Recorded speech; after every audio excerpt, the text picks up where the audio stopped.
Queenstown, the jewel in the crown of New Zealand's tourism industry, is facing a winter of discontent.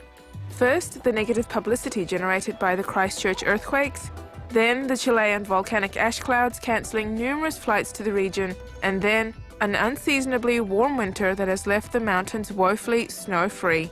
A perfect storm of events that has hit the picturesque town in the wallet. Tourism is Queenstown's lifeblood.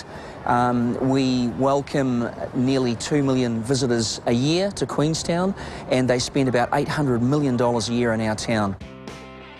Well, there have been a number of unusual natural occurrences over the last few months which have resulted in less numbers of visitors to the South Island, particularly from Japan and Korea.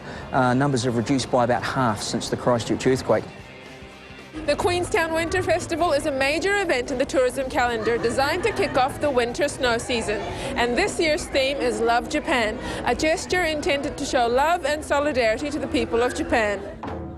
We're in a similar situation. We've both experienced a major earthquake which has impacted, on our economy, but also on our visitor industry in both countries. So loving Japan from Queenstown and from the South Island is one way of working together to help each other to recover from this very difficult event.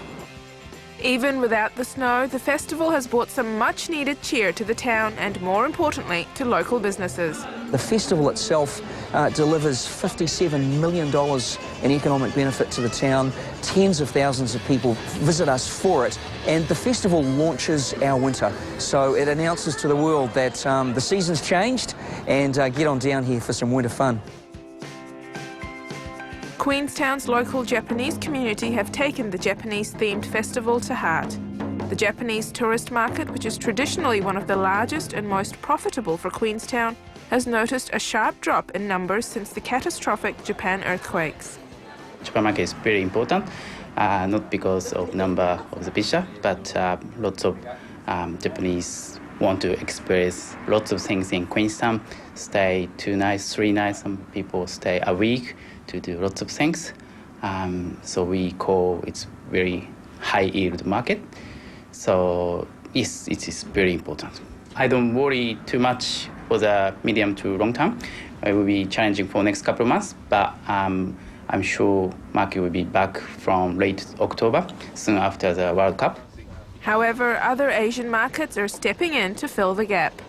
The Southeast Asian markets of Singapore, India and Malaysia are proving to be very valuable for New Zealand tourism. These markets have recovered well from the global economic crisis and are providing New Zealand, and in particular Queenstown, with a much-needed tourism boost. We like to have a diversified tourist mix.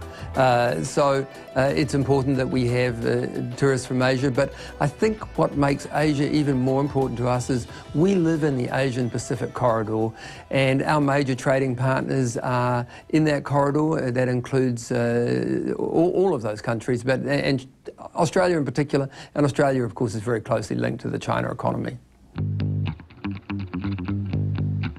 And local authorities such as Destination Queenstown are undertaking initiatives in order to boost positive publicity for the region. This tour bus full of Asian travel agents are getting to grips with local attractions. Over the last 12 months, we've brought in about 500 travel agents and personally shown them the things to do here, because seeing is believing. It's a truly spectacular place, and we find that personal referral when they go back to their home countries is a really great way to inspire people to visit the town.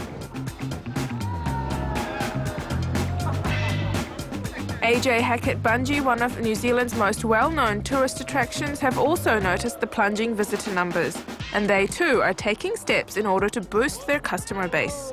The great thing about our business is that we attract 400,000 spectator visitors to the site every year.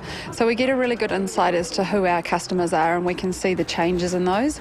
So we're looking at activities that can maybe not be quite so extreme adrenaline and more mainstream opportunities. The Asia market is becoming more and more important. I guess it's always set as one of our more minority sort of sectors, but obviously with the transition positioning and the sort of westernisation and the growth of Asia and its place in the world and into New Zealand, it's becoming incredibly important for our business.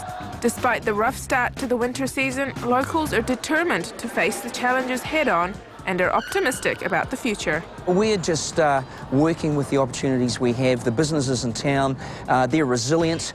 We've been in tourism for 100 years, so we know how to do it in this town. There are good times, there are slightly more challenging times, and we're confident that in the next few months we'll get back to normal. Amazing, awesome. Great. Amazing, very great.